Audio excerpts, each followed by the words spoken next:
ඔයා දන්නවද ඉඩමකට කේවියට් තහනමක් දාන්නේ කොහොමද කියලා? ඉඩමකට කේවියට් තහනමක් දාන්න ඉස්සර වගේ දැන් බැහැ. ඉඩමේ අයිතිකාරයට තමයි තමන්ගේ ඉඩමට කේවියට් තහනමක් දාන්න පුළුවන්. මුලින්ම මොකක්ද මේ කේවියට් තහනමක් කියන්නේ? කේවියට් තහනමක් කියන්නේ ඔයාගේ ඉඩමේ යම් ගනුදෙනුවක් ඔයාට දන්නේ නැතුව වෙනවද කියලා චෙක් කරගන්න ඔයා කේවියට් කියලා එකක් ඉඩම් කච්චරියේ ලියාපදිංචි කරනවා.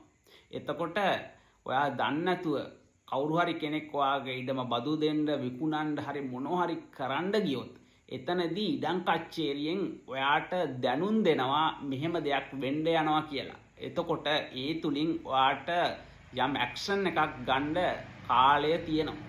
ඒක තමයි කේවියට් එකක් කියන්නේ. හැබැයි ඔය කේවියට් එක දැන් නීති අනුව හැමෝටම දාන්න බෑ.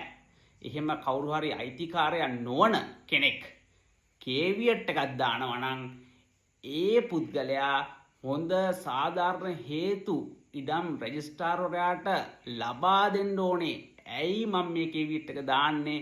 මට තියෙන ඇල්ම මොකද්ද මේ ඉඩම කෙරෙහි කියලා.